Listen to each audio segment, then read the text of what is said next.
to the March 3rd Board of Selectmen's meeting. We're meeting this evening remote, consistent with Governor Baker's orders of March 2020, if you can all believe it has been that long. So please take care, as we have described in the past, not to share your screen. Would you kindly identify yourself when you're asked to speak, or if you're engaging in any of the communications or conversation this evening? I am John Jeffries, Chairman of the Board of Selectmen. Bob, Robin, would you identify yourselves and let everyone know you're present? Robin Hunter, Board of Selectmen. Bob Springer, present. Thank you both. And so we're going to move to the citizens' comments or citizens speak portion of the evening's agenda. Kate, were there any citizens who asked for time prior to the meeting this evening? No. And Kate, on my view, I'm trying to get the whole gallery. Is there anyone who has hand raised that you can see? I cannot see. I see lots of good-looking people, but I don't see anyone who's got hands raised. I don't see any hands, but if anyone would like to make a public comment, if you could raise your hand, or if you're on the phone, speak up, and now would be the time that we would take them.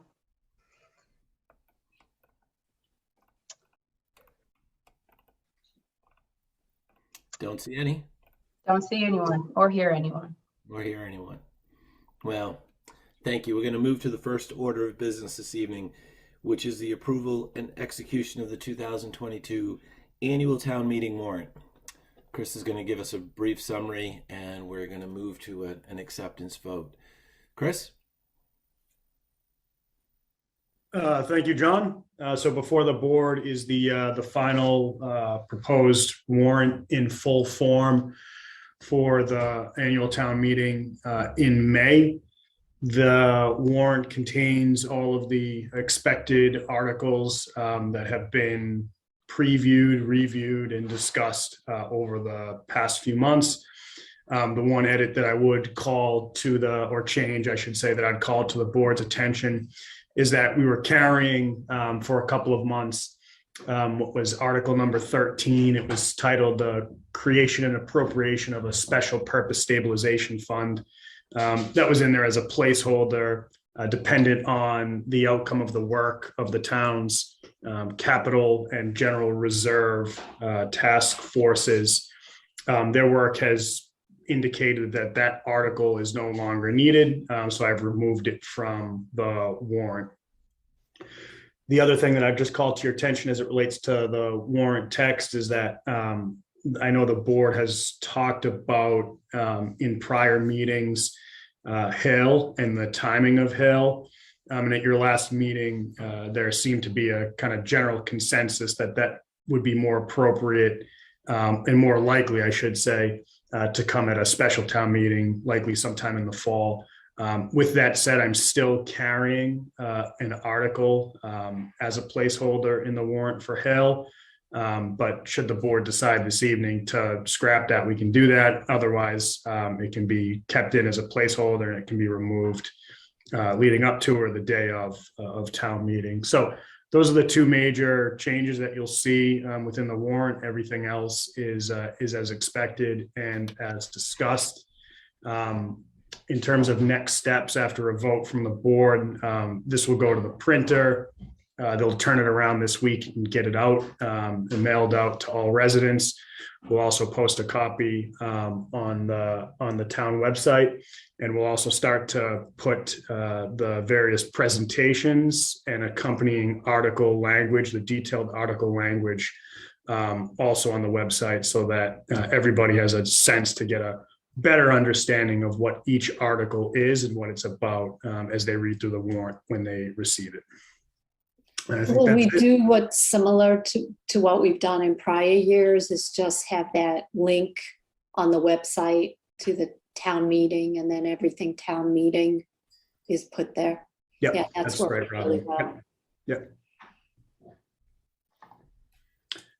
So thank you, Chris. We also have with us this evening Jim Rapetti, our town moderator, Dave Havlin, our assistant town moderator. Jim, would you like to add anything at this point? No, I think you fellows have done a great job. And, as we discussed before, it may very well be that we're going to go into 2 nights because we have such a large backlog from having had abbreviated meetings the last 2 years. The only thing that I'm wondering about in the order of the current warrant is Article 27, which, if I remember correctly, students from, was it the high school or the middle school, are going to be speaking to, I believe it was the middle school. And if that's the case, do you think it might make sense to try to move that one up a little bit earlier in the evening? We talked about making that right after Article 6, I believe the last time we had a discussion, or Article 7. So. Right. So, I just want to mention that it might be better, since it's a school night, Monday night's a school night, the students and their parents might appreciate it if we can get them out a little bit early. But on the other hand, they also have to recognize, however, that their article can be revisited at any time until we formally adjourn the meeting. So there's a little bit of a risk that they would run if they leave immediately after their article's adopted. But if I were a parent, I think I would rather have it earlier rather than later. Yeah. The way we looked at it last time, Jim and Dave, please feel free to weigh in on this as well. We were just thinking somewhere between before Article 6, Article 7, those are, or I'm sorry, after Article 6, Article 7, somewhere in that range. If anyone has we can certainly do that. And has specific comments or questions or would like to weigh in on that. So if I, Mr. Chair, if I might, so Jim, we usually get together to go through the warrant once it's set, to build out and structure the consent agenda and to move articles around kind of based on what we know later on as we get closer to town meeting. So, one thing I just might propose, you could certainly make a decision this evening, but there's also an opportunity beyond this evening if you wanted to move any article anyway, that, we certainly have the ability to do that. Yeah, that's a good point, Chris, and I'm certainly happy to do that. So long as there's a consensus on the board, on the part of the board, that they think that would be appropriate, because I don't want to start to juggle the agenda if somebody feels that the order was set for a specific purpose. And, I don't want to inadvertently have a conflict with some other objective that you might be trying to achieve. No, not here. Robin, Bob, comments, questions? So I don't want to prolong this if we have another opportunity to sort of adjust. I just want to clarify, John, is your intention to start the meeting, do the consent agenda portion, and then handle the article, what is it, 18 or 19? Yes. Was that the idea? Yes. All right. Yeah, then if we can make the later on, we can make the adjustment. I mean, it makes more sense. We need to do this tonight so you can get everything out to the public, right? Correct. Yeah, we just need to approve it as in the format that you received it. And I just have one other question, point of clarification. In a number of the warrant articles, it refers to the full documentation being available at the town clerk's office. Chris, when you were talking about having all the information available online for people, it included that information as well, yes? That's correct, Bob. Thank you. Robin?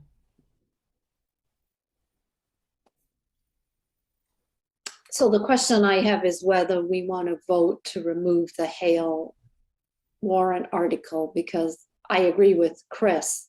I think there was unanimous agreement here that we would bring that to a separate town meeting.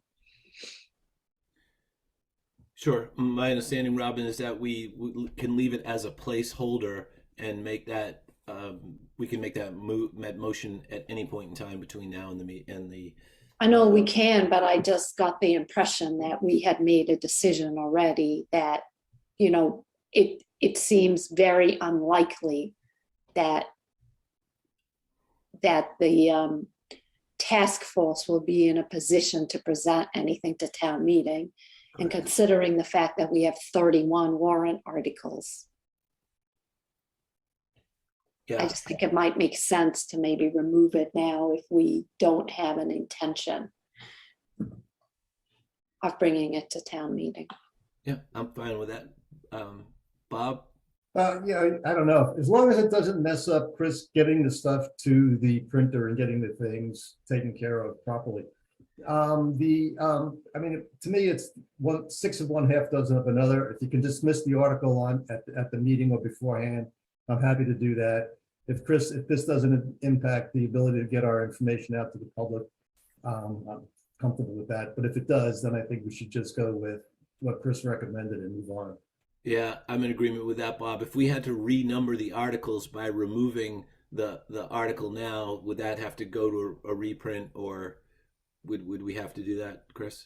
Tonight's the opportunity to make these changes. It's totally up to the board whether or not you want to carry that, assuming the likelihood that it will be removed as a just in case, or just removing it right now. It's entirely up to the board's decision on what is included in the warrant. So the time would be tonight if you wanted to remove it and not have it printed in the warrant. Otherwise, you could move forward with it and it would be dismissed at town meeting. Is there any utility in terms of leaving it in the warrant to keep people's awareness, to keep it in top of mind?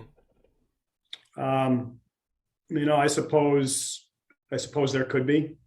Yeah, there's going to be the Open Space Committee and the Hale Task Force are, as we discussed with Jim and Dave at our last joint meeting, is going to be at the town meeting at a place to be designated by Jim and Dave and Felicia to be able to have a booth or table to hand out information about Hale. It'll be a very good opportunity. There's going to be a lot of consensus building opportunities as we've all have been through with Carol.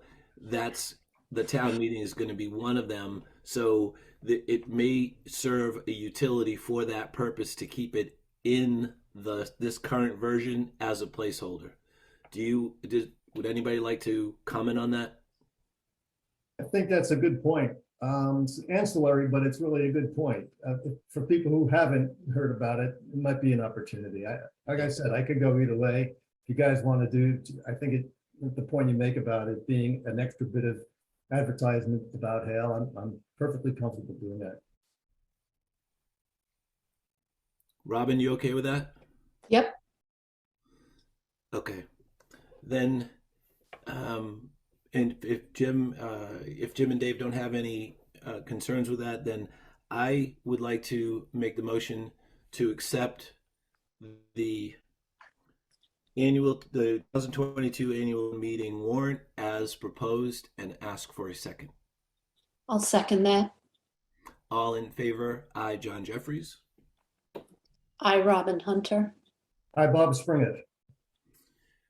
Terrific. Thank you. Thank you very much. Jim, Dave, thank you. Anything you'd like to add? Thank you. Have a good night, fellas. Yeah, enjoy your dinner. Send me Yeah. some. Off to another meeting. 14 minutes, just saying. 14 minutes. Thank you. You're welcome. Thanks, guys. We're going to move to our next item, which is a presentation from the Dover Historical Society. Before I introduce Eliza Lee, I'd like to, who has served as the president of the Historical Society for the past 14 years, I'd like, as the chairman of the Board of Selectmen, on behalf of Robin and Bob and the board, to recognize Betty Brady. Betty has been a treasure to the town of Dover. She's organized this presentation that you're about to see tonight. She's been an enthusiastic force behind the education component of the Historical Society. And as I said earlier, on behalf of Bob and Robin, I just want to personally thank her and thank her from the town of Dover for all of her work and service that she has given to this society. Betty, thank you for this. So with that, I would like to introduce you to Eliza Lee. Eliza? Hi, can you hear me? I can. Good, good. I am Elisha Lee, and I have been president of the Historical Society for 13 years. And we also hold Betty as a town treasurer. So we are grateful for your kind words and recognition of her, all she does. The Society is an all-volunteer organization that was organized in 1895 with the mission of collecting, preserving, and exhibiting such artifacts, information, and documents as will throw light on our local history. We are headquartered in the Sloan Museum, which is the little building on the hill, the intersection of Dedham and Haven and Center Streets. In addition, we are responsible for the oversight of the Carroll House, which is, as I'm sure you all know, owned by the town and is a 1774 structure that was the home of our first minister, Benjamin Carroll, and later occupied by his son, George, who was our first doctor. In the late 1990s, we relocated a barn from Center Street, and that's about the same age as the house itself, and that houses our collection of tools. The property is operated as a house museum. We have been open most recently by appointment because of the COVID situation, and are looking forward to getting back to normal visiting hours at both properties. We are always looking for people who are interested in history. I think there's a tendency in town to see local history in very specific terms and to say, I don't come from Dover, so it's not my history. And that's not really the case at all. And for most of us, we don't have extensive family ties to the town, just an interest in history and working together and having a lot of fun. With that, I'm going to introduce our Associate Curator, Lori Carboni, who's going to tell you about one of our more interesting recent discoveries.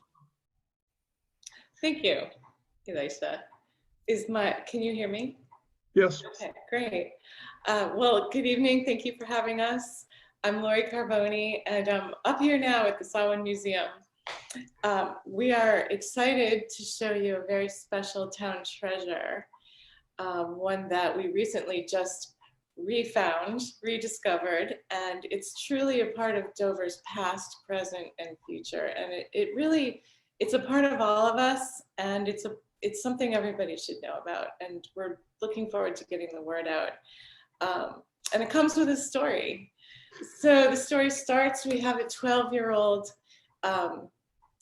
student intern here at the museum. He's a Charles River student. He walks up on Wednesday afternoons after school, and his mom picks him up at 6 o'clock.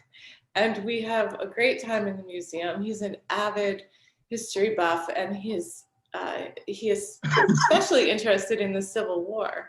So of course, Elisha and I had to take him to Miller Hill to meet with the Dover's Civil War collector, Tim Weeder. And while we were there, Tim asked if we had seen and shown Cole the Civil War flag, and I didn't know about it. Of course, Elisha did, and Stuart, the curator here, but we didn't know exactly where it was. We knew it was tucked away somewhere safely. And I had been through this whole museum and hadn't come across it. So one day when Cole came up, we spent the day digging through the storage closets. We went through every box and drawer, every corner, and finally at 5:45, we decided to open up the walk-in safe on the main level.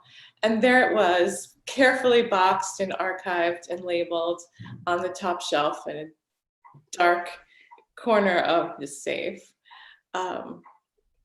And we were thrilled. We opened it. It's huge. It's fragile.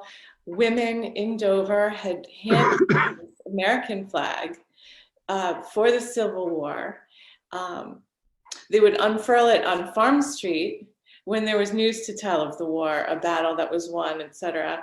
And so anyone walking into town towards Springdale Fields or on their horse and buggy, on their wagon, would be able to see that there's news to hear about. So it's important, and it was a big deal. And we have it. We have the actual flag. It's too fragile to hang and to show. But Tim Weeder had taken care of that also in 2006. He commissioned a Dover townsperson to make a replica by hand of this flag. And in 2007, Elisha was part of this. We hung it outside of the Samhain Museum and presented it to the town. Since then, many of you might have seen that in the years since, hanging outside of Town Hall. And then it was gone, and we didn't know where it was now. But we should have known that Carl Warnock had taken care of it and had it safely tucked away in his office. So recently I went down and Carl gave it to us, and here it is. So this is the flag. You can see in the blue part with the stars, there's an eagle sewn into it. It's a really big flag, and I kind of folded it up, and this is the end. There's actually words on the end that say liberty and union and the Constitution. This is LIB right here. The rest is tattered and missing. So the flag itself is beautiful, but it's worn out. But we're very lucky to have not one, but two Civil War flags, one being the replica. But that's not all of the story. So Elisha has been in touch with a Dover citizen who is willing and excited to make yet another replica of this flag for us, so that we'll have it for future citizens of Dover. It's going to be a lot of work, and it's going to be this person's honor to do it. She's very excited about doing it, and we're very lucky to have this happening. And I'm going to ask Elisha to jump back on and talk about his research in digging up all of this flag information. We discovered some interesting things about the original women who made the Civil War flag. And Elisha, do you want to fill us in on that? Sure. I'll try to be concise. There were 6 women who got together in 1861 to sew this, essentially to show support for the Union cause. And when we obtained the replica, I thought it might be interesting to see what we could find out about them.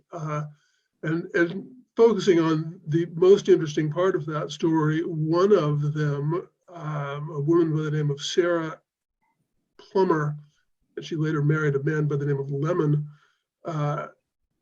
went on from Dover to be a nurse in a hospital in the Civil War. She came down with pneumonia and couldn't remain in this climate. So she got on a boat by herself, took the boat to Panama, went over where the canal is now and wasn't then, and up the coast to the Pacific, where she opened a bookstore and started studying botany and painting the flowers that she found. Eventually, she fell in love with a Civil War veteran who was another very famous botanist, and between the two of them, they spent the rest of their lives gathering specimens, which ultimately became a collection presented to the University of California at Berkeley. There've been at least one book written about her. She's known as the forgotten botanist, but I don't think any of the people who have studied her have any awareness of her role in the creation of this flag. So it's just an interesting woman who was very much ahead of her time. And that's our flag story. Yes. Wow. So thank you. And do you want to talk about Ellie and her role at Carroll? Well, I was going to turn the microphone over to Ellie Hurd, who is going to talk about Benjamin Carroll's sermons. Excellent. Thank Ellie, you. are you there? Elijah. Good. I looked up a lot of information for Benjamin Carroll, and there really isn't much for a person as well known in the time as he was. But his house is the only house in Dover that's on the National Historical Register of Historic Places. And as Elisha said, it's dated from 1774. And the house was given to the town by the Carroll family in 1928. Fortunately, it never burned down, as happened to many of the houses of that time due to open fireplaces. Benjamin was ordained November 10th, 1762, and served as minister for 49 years. In 1782, his salary was paid in silver money, 53 pounds, 6 shillings, and 1 pence, because we were still under British rule. In 1765, the 4th precinct, which was Dover, and it still is, had 49 houses and 352 inhabitants. And if you did not go to worship service, you were fined. And they sent out sextons to check that everybody was at church. Benjamin was very well regarded as a good man and thoroughly orthodox, remarkably earnest, and gifted in prayer. But he seldom attended public meetings. He liked his privacy and his quiet. What attracted me to speak about his sermon was the actual penmanship. Surprisingly, it is very readable once you get used to the penmanship of that era. The letter S is shaped like an F. The D has a curled swoop at the end, just like a little cat's tail. I noticed that Benjamin used X in his writing many times to replace the written word God. I couldn't figure out why he did this, but it was often. I believe he would have used a quill pen, and I have one. This one is a crow feather. It's got this very nice tip on it. But I'm sure his were a turkey or goose feathers or something like that. But in spite of having to wet the quill many times while writing a sermon, there seems to be no ink droplets on any page of his writing. And I gave the selectmen copies of his little book that he did. The original was 4 inches by 6 inches. And Kevin Shale had it enlarged for me. And it is amazing how he fit all those little words. In the sermon, I only gave you a couple of pages, but the sermon was 12 pages long of this little 4x6 booklet. So it does go on forever. And Benjamin died. He was well known for his sermons and was considered a good man and a thoroughly orthodox, remarkably earnest, and gifted in prayer. His sermons were fervent, impressive, evidently from the heart, and firm belief in the truth and importance of his message, written in a fine but perfectly legible hand. And he really is easy to read. He died November 4th, 1811. And there are so many other very ordinary things at the Solomon Museum for you to see. Everyday useful necessary items that we now do not use, but at the time made life easier. And some items just the same as all those years ago, made now of different material, but doing the same task. Having been a docent for the past few years, it's so good to see families visit. The girls are amazed at the Peabody dollhouse, the tiny windows and curtains, the little beds and the other toys children of the day used. And in the basement, the kitchen, with some familiar things they recognize and more that have to be explained. Of course, children always like the chamber pots and can't imagine having to use one. And the boys especially love seeing the weapons of all sorts that are displayed.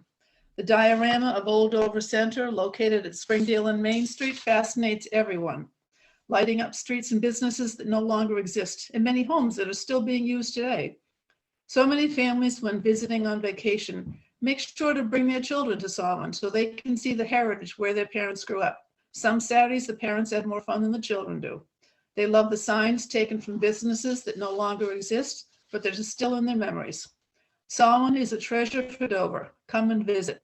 Even if we are not able to open to the public, and hopefully we will, we can arrange a private tour. Please call Jim Cavan, our soon-to-be new president, at 617-678-2229. And from me, thank you, Selectmen. This has been so much fun to present this to you. And I am done. Thanks, Ellie. All yours, Elijah. Well, thank you, Ellie. Do we have any questions?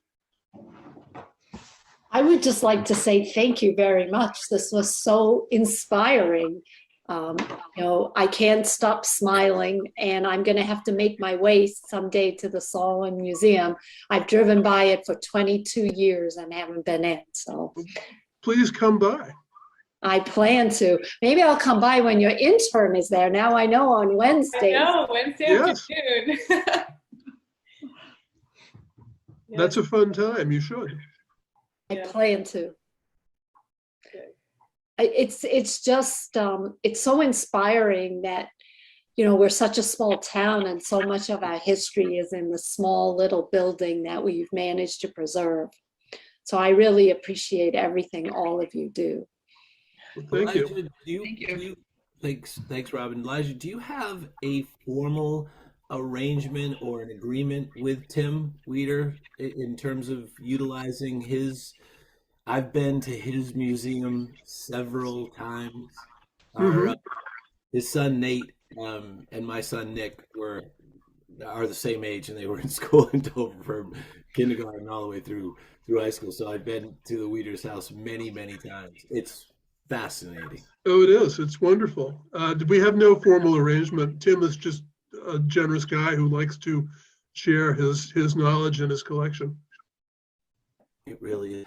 Are there any other residents like Tim that you have a relationship with in town that have that type of collection or that are just very much involved with the society?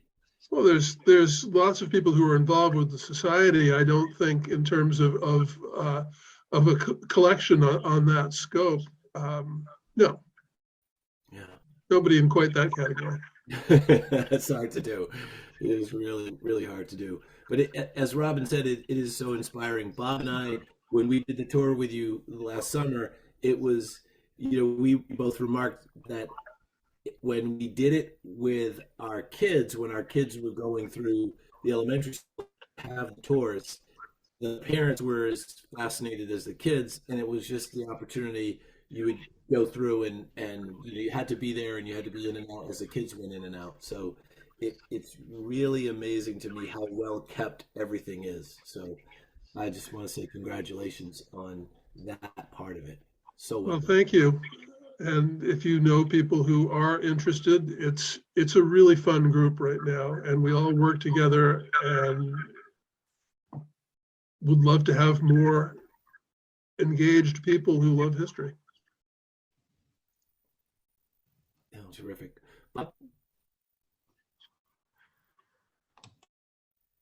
John, you turn it to me? Yes. Oh, sorry.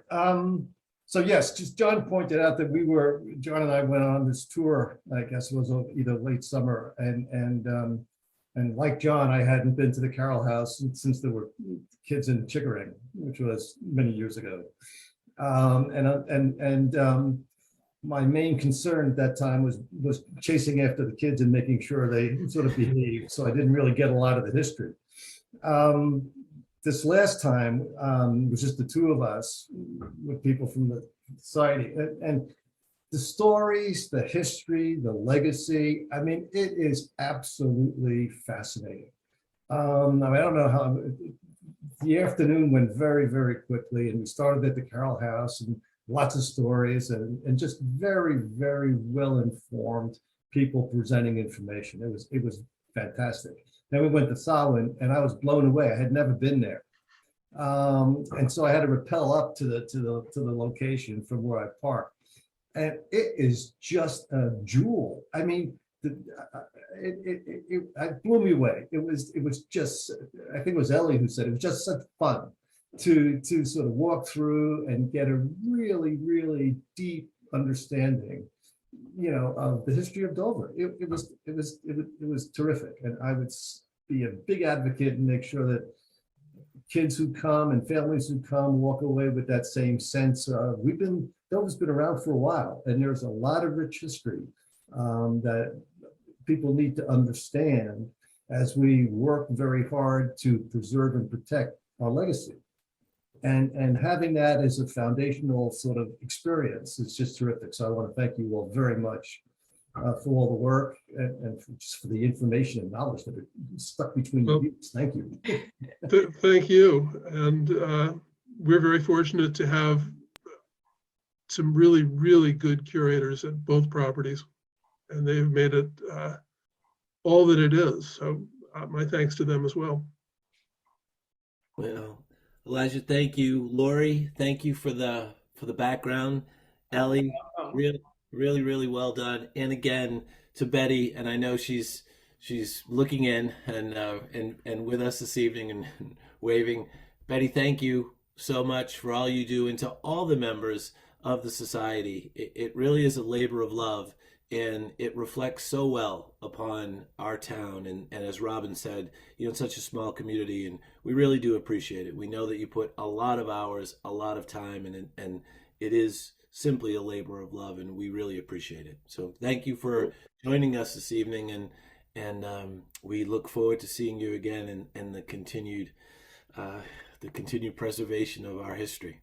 Well, thank you for having us. Yeah, it's our pleasure. Well, good night. We're going to move to our Good night. next Yep. item. Thank you. Thank you all. We're going to move to our next item this evening. Item 3, the planning board regarding the formal comments on the MBTA. We are going to turn the meeting over to our land use director, Courtney Starling. Hello, Courtney. Hi, I'm sorry. My internet is a little glitchy tonight. It does not like the plaster. I will turn my camera back on in a second, but if my voice freezes a little bit, just bear with me. So I sent you guys a memo. I'm not going to spend a whole lot of time going into it unless you would like that, but otherwise I think I'll just kind of go over the greatest hits and kind of what our options are. As you are aware, there was a change to state laws last year, and there were some new sections added to Chapter 40, which is the Zoning Enabling Act. New Section 3A is what we lovingly refer to as MBTA communities, and comes with the new regulations that we need to adopt a zoning district that is at least 50 acres in size, with a base density of 15 units an acre as of right. That does not mean that that you can't require site plan review, but as we know, site plan review is a rather tenuous type of review from a legal perspective. This is, as I imagine, not the most popular legislation because I go to the webinars, I see how everybody is reacting to it. But it is nevertheless a law that was enacted, and so. We've already met and discussed this previously about how it's slightly more stick than carrot. The requirement is you either comply or you lose access to funding for key infrastructure programs. In the meantime, there are several ways to do interim compliance, and my suggestion is that more or less we follow the process. And the spirit of compliance, we submit our comments, we submit the community information form, we remain in compliance for next year. I think that the other advisable thing is to utilize the technical assistance funding through this program, and which goes through MHP, the Mass Housing Partnership, and obtain their services to do an analysis of our land and our infrastructure to determine whether or not we have any land that meets the definition of developable land under their regulations, because I do not believe that we actually do. Their regulations consider water and wastewater infrastructure to be part of developable land. And as you are aware, we have no sewer system. We don't have a packaged septic system in the village or any sort of situation like that. We have no capacity whatsoever. My suggestion is, on the planning side, it would be to, make the attempt at doing what they ask and proving that we can't, because I think that can be done, but also at most communities, this is a political situation that is being managed not necessarily by staff only, but also by their boards of selectmen, their town councils, their city councils, depending on where you're located. It's a very hot topic, as it were. There's a few ways to go about it from that approach too. I've kind of talked about a few options with town council. One option, when I look at regulation is, well, what's the trigger? The trigger for this is section 161A, which is the MBTA, the original legislation, where in their definitions, Dover was included in the 51 cities and towns. A home rule amendment would be possible to exclude us from that legislation, so then we would not be triggered by in the new legislation. That's one option. Another option is to seek changes to the new legislation. I don't know how viable that is. And I'm sure there are other options that other communities are pursuing as well. There's definitely a lot of thought about banding together, especially in communities that are in similar situations. In the memo, I included the map of the MBTA communities, so you can get a sense of who the other MBTA adjacent communities are, like us, and which ones of those also are not served by infrastructure. And I think from there, that kind of helps us identify who are, comparable geographies are, and who, might be strategic in terms of being like-minded in this. I don't think individually Dover has a lot of success, a lot of chance of success if you go it alone. But, generally I think banding together because everybody's really upset may have some success. And so that's kind of my quick and dirty on it tonight. To keep in compliance, there's an obligation to hold a briefing on the MBTA communities with the Board of Selectmen. We are doing that. And what I am seeking from you tonight is authorization to submit commentary, and that is reflected in the memo with respect to their guidelines, which is what they're seeking comments on right now, as well as submitting the community information form. That will buy us compliance until next year. And so the pretty low bar task for an adjacent community this year in order for us to at least have access to funding for another year. Got it. Thanks, Courtney. So I read the packet, I read what you gave us. We had this brief discussion about a month and a half or so ago, and my takeaway, I guess it's as you describe it accurately, it's a whole lot of stick and not a whole lot of carrot. And I looked at the geography of what we have in terms of compliance, and I then tried to, use that overlay map. I don't know how we would get it. I don't know how we would comply. And then having read what the MBTA published, what is published in what is referred to as the MBTA guidelines of the principles of compliance, I sort of focused on Section 3, the general principles of compliance, just to make sure, as you described, we're in compliance, and that what we do is simply notifying them that we're trying to be in compliance and maintain the path to compliance. Would you, Courtney, agree with that?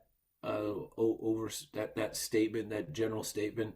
Yeah, I think a reasonable strategy, and why I suggest we pull their technical assistance funds and have their experts confirm what we know, is that it's their experts confirming what we know rather than us just telling them. And so I think strategically the path, it's not necessarily a path around it, it's a path to proving non-applicability. I suppose we would put it that way. And so my suggestion is if we use their experts, it makes it very hard for them to turn around and say that, that we're telling what my grandmother would refer to as fish tales. Yeah. Well. And so I don't know that there is an actual path forward to true compliance, but I think there's a path forward to a waiver from compliance if these are the definitions that they choose to use. Yeah. I'd agree with all that. I just couldn't, I just can't square the reasonable size, rights of compliance, the district, all of the items in Section 3, 4, 5, 6, and throughout all the way throughout the letter. Robin, comments, questions?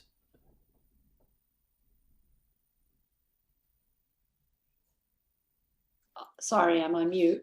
I do not. I appreciate Courtney putting together the memo. It seems like it's a necessary evil that we need to move forward with. This is the best we can do right now. Great. Thank you. Bob? Yeah, I sort of echo it's the best we can do, but I'm much more into a spirit of rebellion than I am. It's the spirit of compliance. And I really have a problem. I mean, this makes mask mandates look like a piece of cake. Having a state entity promulgate broad stroke, one size fits all policies that totally disregard local history, tradition, and cultures, something I simply cannot vote for or support in any way, shape, or form. This is beyond the pale. I mean, this makes the agency earn the reputation of pointy-headed, bureaucrats. And I can't believe that John read as much as he did, because I couldn't stomach reading the language that was promulgated. That being said, I understand the political side of it. Right. I mean, the issue is you put, there's funding attached to it. So Not interested in the funding unless it's like $100 million. right. No, I think what Robin meant by that, Bob, is we can use their money, as Courtney said, to prove none.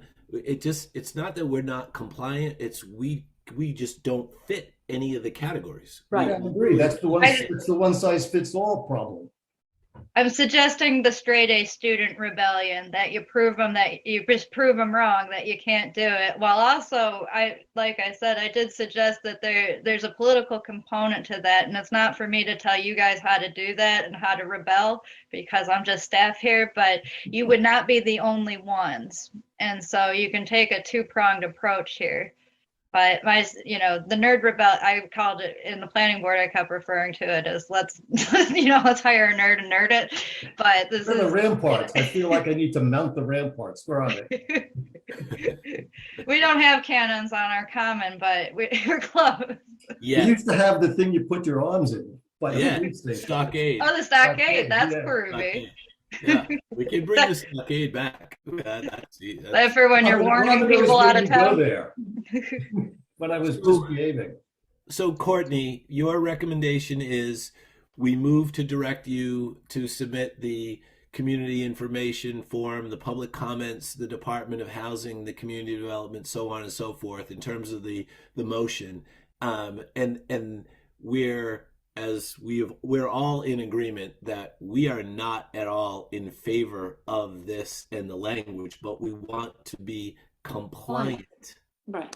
in the process. I would not take this as a direction to start working on drafting the zoning district, if you want to put it that way. Yes, I would take it as direction to submit comments in the spirit, comments with respect to the guidelines in the spirit of what is in the memo, and separately the community information form, and buy us another year. And I'll come back and ask for another request for the technical assistance. We'll do that after town meeting when we've got a little bit more time to think about other things. Right. And maybe, enough towns will do this that next year they'll make some changes. Oh, there's lots of hate and disc. I hear you loud and clear, Courtney, but do they? Doing what we need to be doing, that we'll get through it before anything too bad happens. Right.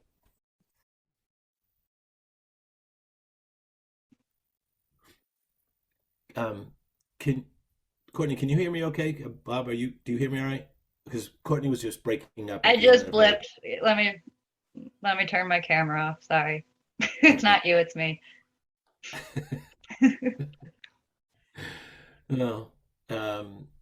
Okay, I think we're all in agreement, and I think we know what to do with regards to the motion, and I just want to be sure that before I make the motion that we're all on the same page and we're all thinking along the same lines. So, Bob, are we all on the same page with regards to this?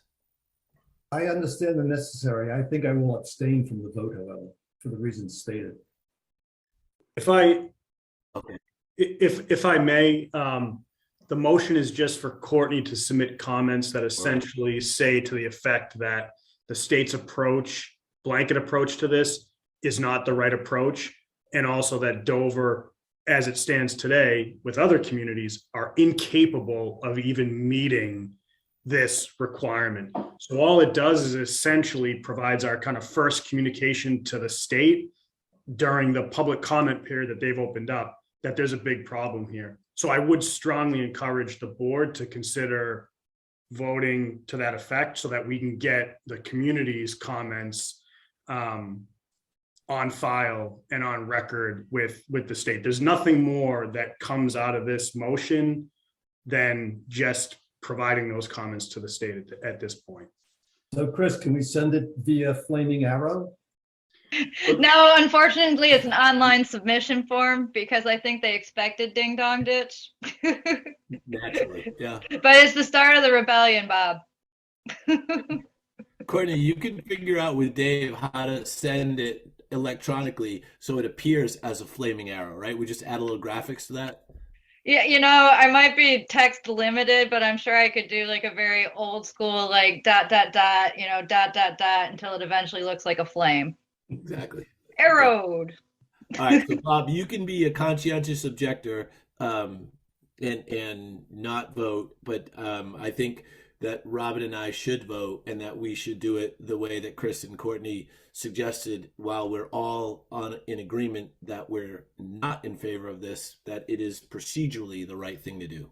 But also all we're voting on is submitting correct. our comments. That's all we're voting on. That's all we're doing. That it doesn't work for Dover. We can't comply with it the way it's written. Correct. So, Robin, I move to direct Courtney Starling, Land Use Director, to submit community information form and public comments to the Department of Housing and Community Development on behalf of the Board of Selectmen, and ask for a second. I'll second that. All in favor? Aye, John Jeffries. Aye, Robin Hunter. Hi, Bob Springer. Chris convinced me I should do it. But I needed to get my, venom out. I expect you to continue to do so through this process. This is just the beginning. You can count on it. We can't, it's going to be great.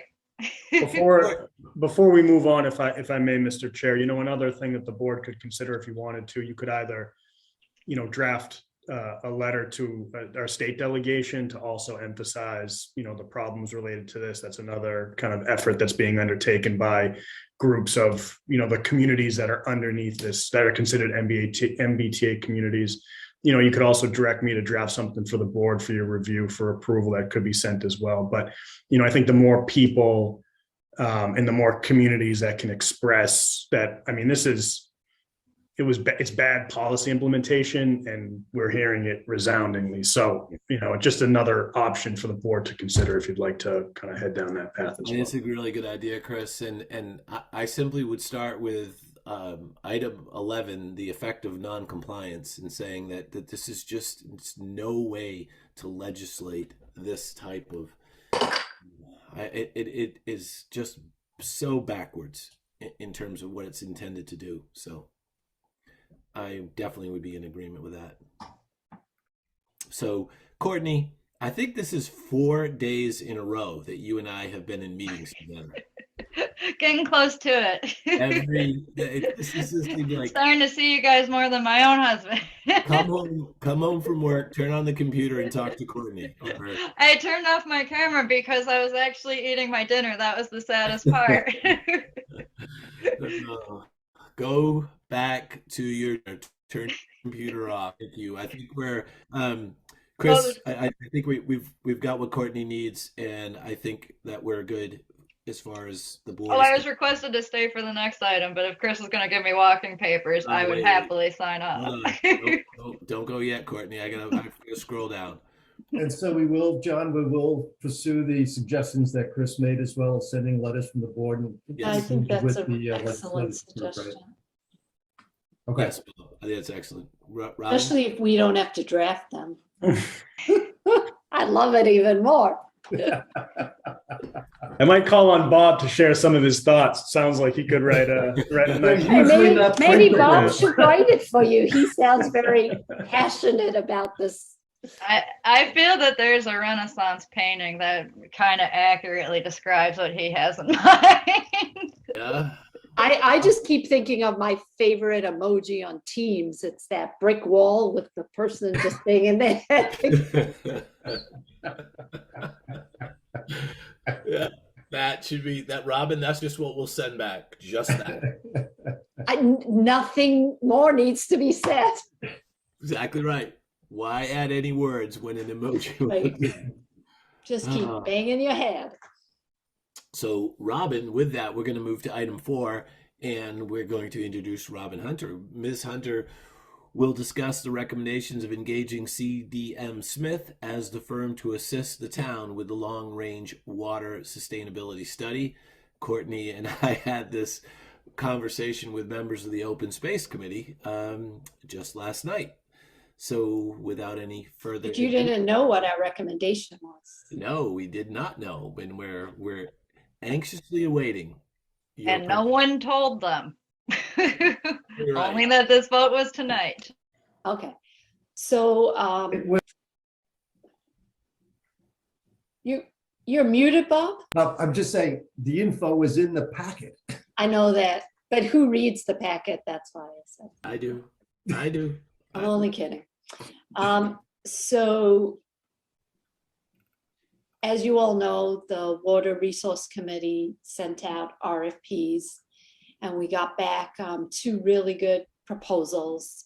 One from Kleinfelder, who we've worked with on the monitoring project, and one with CDM Smith. And we held meetings with both of the vendors, and then we met separately to make a decision. And I will tell you, it was a really hard decision. We had 2 very good firms make presentations. There was no doubt that either firm could have done a good job, but we just felt, based upon some product or output that we had seen from CDM Smith, that they really had the knowledge and the bench to provide us with what we needed for this long range strategy. It was difficult for everybody on the committee. I went into this thinking that Kleinfelder was going to be the right choice, given that they had, we had worked with them already in the town. I thought that they had a leg up, but I'll tell you, I usually don't have a difficult time making a decision. And this was a very, very difficult decision to make, given the quality of both of these firms. So we asked Chris, after we had made the decision that we were leaning towards CDM Smith, we asked that he call some references, other towns that they had done work for, to let us, to just confirm that they were, really good to work with, that they were open, what kind of process they conducted. And those references were stellar that came back. I didn't talk to them, but based upon your notes, Chris. And so we are here this evening really to recommend to the Board of Selectmen that we move forward with CDM Smith to help us work or design our long-term strategic water program strategy. And there are other members of the committee here, Ron Myrick, who is actually professionally much more adept at making these decisions. So Ron, do you have anything to add? Robin, I think you nailed it with your discussion right there and your description of how hard it was to make the decision and the quality of the firms that and their presentations. So I have nothing to add. I think you summed it up very nicely, and I think the town will be in a good place with CDM Smith. So if you don't have any questions, I'm happy to make a motion. I have no questions, Robin. Ron, thank you very much for your help and your participation and guidance along the way during this process. Bob, do you have any questions? I don't have any questions, but I would say, looking through the brochure that was accompanying us, mean, the depth of their experience and the number of different projects that they were engaged in is very, very impressive. Right, and- Even Franklin, they were doing manganese in Franklin, right? Did they ever solve the problem? So it was, yeah, you know, if you feel the fit is right, clearly the experience is deep. And it looks like a firm of substance, the number of people that they have employed, the backgrounds, et cetera, it all looks very, very positive. So thank you, and thank the people who work with you, Robin, Ron, the other members to come, go, you know, wade through the information and make the recommendation. Right, and you know, I would add that the presentation and the clients that Kleinfelder have worked with was equally as impressive. Yeah, then it had to be tough. Right. You know, so it was very, very difficult. And it was a great group. We had representation from a lot of different sectors in the community. We had a member from the planning board. We have great staff members working with us. Dave Sullivan, That's a given now. one day when I went to work instead of coming to the townhouse for the meeting, and in a moment's notice, he was able to make it remote. So I have nothing but positive things to say about everyone on the team. And of course, thank you for Chris for keeping us on task. And I'm just looking forward to getting the project started, and you know, it's going to require quite a bit of community involvement. That's how they're going to run the process. We're going to look at everything, and you know, and we will be sure to report back to the community, because I'm already hearing some rumblings. But you know, we need to look at every option that's out there. It doesn't mean that that's an option we're going to move forward with, but we need to know what our options are with respect to water. Yeah. We made that clear I during think- our discussions with them. I think that's really well said, Robin, that, you know, in all of our open space meetings, Courtney can tell you that, especially while we're now looking at all of the items that Hale may present. And Right. one of the things that Dave Haviland pointed out, and I'm sure there were other people with regards to Hale, is there are water issues. There are water opportunities. Are there water? Is there a way to harvest, no pun intended, some of those opportunities with Hale? So we've got a lot of work ahead of us. So I have no other questions. Bob, any other comments or questions? All right, so with that, I move to authorize the town administrator to execute all documents related to CDM Smith and the long-range water sustainability study. Seconded. All in favor? I, John Jeffries. I, Robin Hunter. Hi, Bob Springett. Thank you all again. Yeah, thank you, everyone. Thank you, everyone. That's it's a lot of work, and it's greatly appreciated. We're looking forward to it. Robin, when do we start? Chris, when did we start? I reached out to, that's a great question. So I reached out to CDM Smith to let them know of the preliminary selection, and asked them to prepare a final scope of work as well as a cost price proposal for us. So, you know, we'll take that, the small team, I'll make sure that they get that, we negotiate that out. And then I have to come back before you for approval to execute the contract. So that'll be the next step. Hopefully we'll be able to do that within the month. And then from there, we're off and running. That's great. Yeah, I'm really excited. Well, It's been a long time, Robin, to get onto this. It's been a very long time coming. Yeah. But it was worth the wait.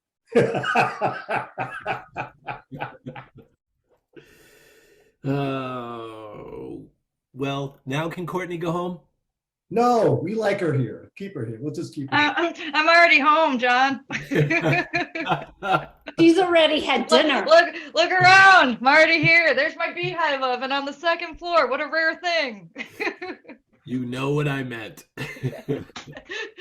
Have a good night, and thank you for having me. Thank you. Oh man, this is tough. It's just not easy. So I'm going to move to Board of Selectmen updates. We had, as you heard me announce earlier, we've had a whole lot of meetings this week. There were open space. We had a lot of meetings with a lot of conversations with regards to water. The open space group met, and lots of conversation with regarding the warrants and items that will be coming that are both planning board articles and Board of Selectmen articles. I want to remind everyone that there's the caucus on Monday, the 7th, for which I will be nominated for re-election for another term on the Board of Selectmen. That's Monday, the 7th. That's in person, John, right?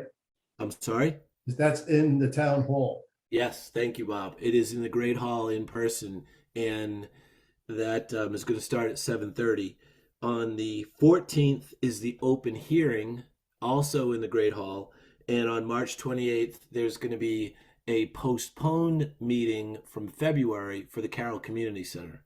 So just a couple of items that are coming up on the agenda, and as we announced earlier, the mask mandate has been lifted. There's no longer masks required for entry into any of the town buildings and municipal buildings.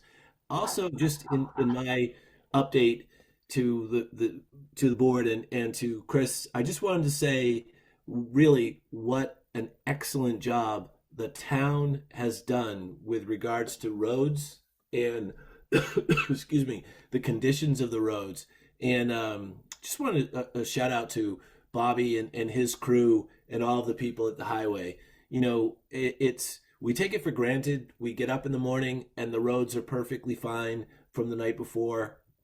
And oftentimes, these guys have to be called in really late at night, or they've worked during the day and they've got to go home, get a couple hours of sleep and get prepared for the morning and to treat the roads and sand the roads. With the weather, typical weather in New England, unpredictable, but I will say our roads are predictably the best around. So just a shout out to everyone, and a thank you. Robin, anything you'd like to make note of for the Selectmen's updates? The big thing I already did, the selection of the. Thank you. Bob? I got pages and pages. I've been really a busy guy. So the John, I just the last I heard, the open hearing was going to be done by Zoom. Not in person. They were going to do it by Zoom. That was today. So I don't want us to be giving out mixed messages to the town for all the folks here and those who follow us on YouTube. Okay. So Chris, can you clarify that, or just can you? Yeah, sure. So as you said, John, so caucus on Monday will be in person in the Great Hall. The warrant committee, as Bob mentioned, did take a vote to host this year's open hearing on Zoom. They've been working with Dave on the setup to make sure that everything's prepared. My understanding is the thought behind that was anchored in both, the existing pandemic situation, but also thinking about how to reach the broadest audience possible with the information leading up to town meeting. Okay, great, thank you. So I have an issue I want to discuss with the board. So Ford and I were talking about how we might best recognize past individual contributions that led the community to finally conclude to renovate Carroll. Now, it came out of a conversation, typically, where it's my understanding that typically, there's a plaque that's put up on a building and they recognize the building committee and the members and blah, blah, blah, blah. In this particular case, and I was thinking about this, and again, just keyed off by the discussion with Ford, I mean, there has been, I looked it up, there's been at least 4 studies prior to the 2019 project and the 2020 current building committee who have dealt with, tackled with, wrestled with issues related to Carroll starting somewhere around 2000 and 2002. There was a Carroll reuse Carroll reuse committee in 2002. There was a couple of reports put together for the committee to study the future of Carroll in 2005, 2006. There was a Carroll Community Center Building Committee report in 2010. Then there was the Carroll Project Committee that we initiated back, that went to the open town meeting in 2019. And then the current building committee, the 2020 committee. So in my business career, when we were recognizing successful projects that were completed, at that time, when I was working for the bank, we used to get lucite tombstones, and we give it to all the members of the project team as broadly as we possibly could. And it was greatly appreciated by the folks. And I was, along those lines, I was thinking it might make sense to do the traditional plaque for the building committee, because they're the people who actually got the work done. But I was looking for a way to recognize all of the other contributors to the history of the 20-year history of the project in a way that recognized their contribution and really related, told the story of how it took 20 years and a full community effort to get from reuse of Carroll to a new community center. And I was thinking maybe we can augment, have a second plaque that in order to fit it on the plaque, we just simply listed we thanked and recognized the contributions of the prior committees who created a lot of work and a lot of documentation that ultimately led to the successful completion of the project, and name those 4 committees and thank the members. And I think we also should add CMAC, who had a management responsibility. I don't know for how long, but certainly around 10 years. And that way we can recognize the community effort it took to take the old Carroll School and to build the new community center. What do you guys think? I think it's a great idea. I know that Robin was thinking about having statues commission for the Board of Selectmen to be put right on Whiting facing the town hall, kind of like Trafalgar pointing. My father could do them for us. I thought Robin was going to have a party for all the people. I am happy to do a party too. I was thinking little tombstones with little models of the old building. And on it, it said it only took 20 years. You know, the number of people engaged is about 6,000, so we have to be careful. Right. Statues. I'm recommending statues, bronze statues. So I'll if you guys agree, I'll work with Ford and Kathy Weld and see if we can come up, make sure I have the right information, and then that way we have a plaque for the building committee, we have a plaque for all of the contributors across the 20 years, and everybody, and we recognize the true effort involved in getting this done. Is that okay? Then we should have a plaque for all citizens that came to town meeting and voted in favor. Put up the moolah, gave us the moolah. And the thunderstorms. Chief McGowan holding the lightning rod while the I don't think it was that meeting. No, it was the last one, the 21 one. Exactly. That's made an impression on John. The windstorm, yeah, because I made an impression on Jim Rapetti as well. I'm saying to everybody, I'm looking at the lightning rolling in and saying, "Speak faster, speak faster." I think it's a great idea, Bob. Thank you. And it's just in these things, Bob, as you suggested, the more inclusive you are with the group, I just think the more community focused and community based. That's right in line with the community center, right? The whole idea. Right. That's it for me. For Rob, Bob, is that it for you? Yeah, that's it, sir. Okay, Chris, that's it for us. For Okay. the selectmen. Just a few quick things for the board. The first, on the Hale front, we continue to dialogue with the Hale group as well as the trustees. We've got a weekly standing meeting with them to kind of continue to make progress in shaping out what the conservation restriction, the details of that look like. We also met internally, John and I, with Courtney and Amy Moot this week to go into details about certain aspects of it as well. So just wanted to share that we're continuing to, I think, make good progress from my standpoint, and that the conversations continue. And, we see a good effort from the Hale and the trustees side in terms of shaping out, again, what everything looks like. So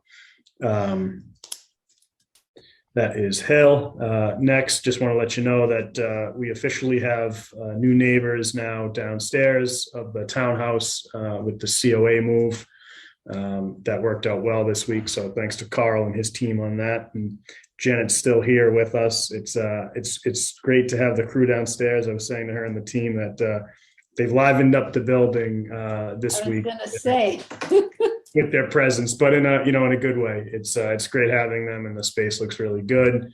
Mark's downstairs, or excuse me, Mark is down the street over at the highway garage with he and his team. So the move has worked well and gone well.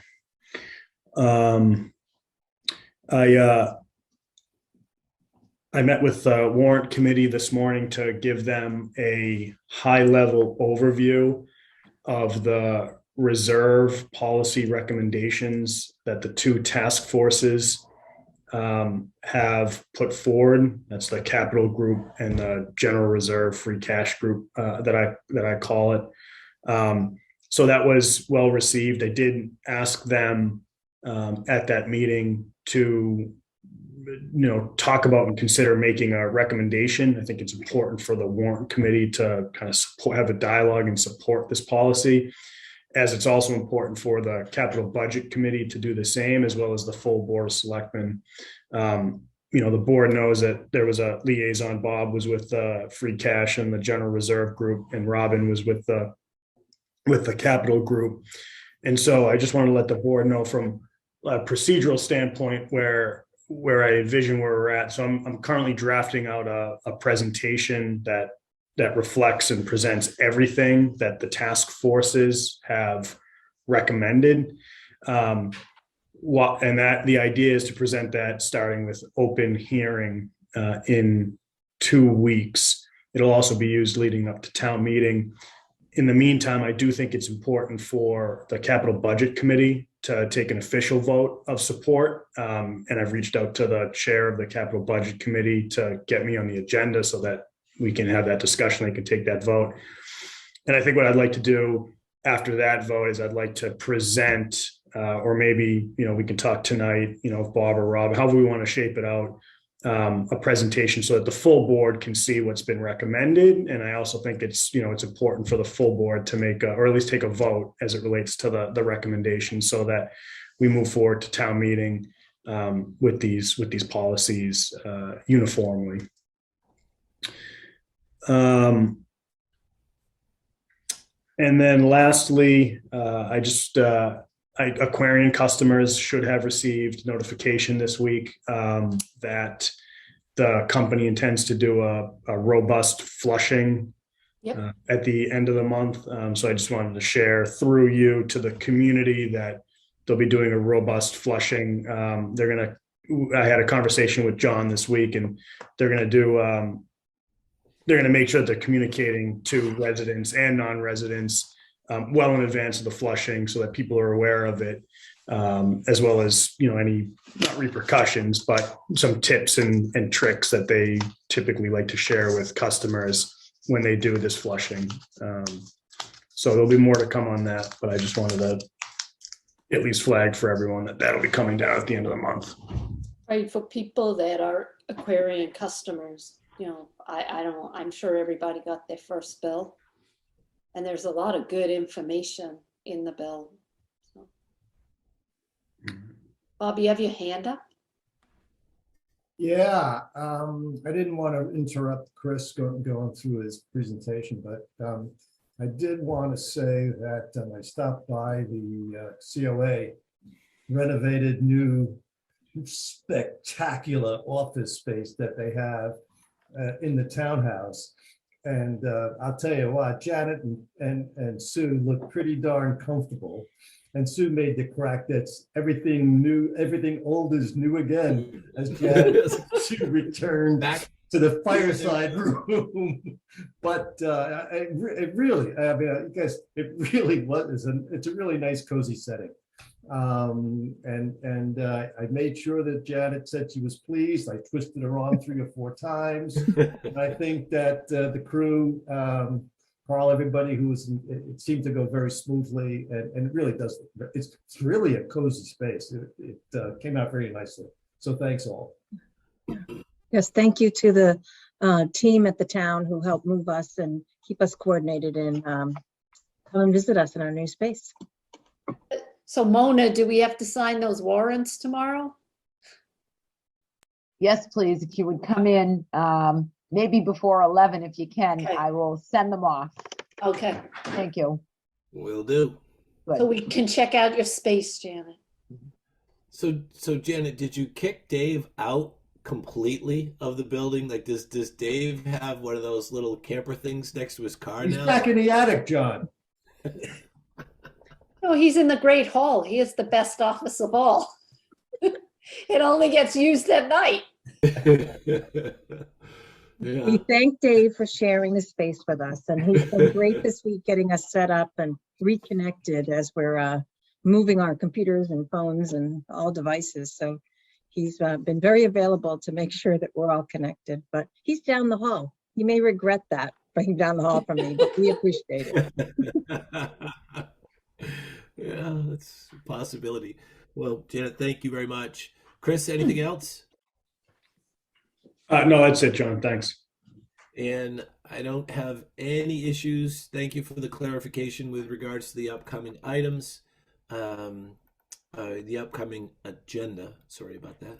And just going to move the consent agenda, approve the waiver of the building permit fees for the community center building project, approve the one-day special liquor licenses for the March 18th party that Robin did not get invited to, approve the January 6th and January 20th, 27th, and February 3rd open meeting minutes, which Mona did a spectacular job on. I move to approve the consent agenda as presented and ask for a second. I'll second that. All in favor, aye, John Jeffries. I, Robin Hunter. Hi, Bob Springett. Thank you all. Thank And you, don't everybody. forget to stop by before 11 for Mona. Of course, I will be the one that you'll need to remind, but that's okay. I'm not even sure I wake up before 11. Isn't that like how appropriate is that Robin is reminding Bob and I, and she will be the one, as she just announced, that will probably not be there on time. But, I'm putting it on my calendar right now. and with that note, ladies and gentlemen, I am going to move to adjourn the meeting. I will second that. All in favor, aye, John Jeffries. I, Robin Hunter. Hi, Bob Springett. Good night, all. Thank you very much.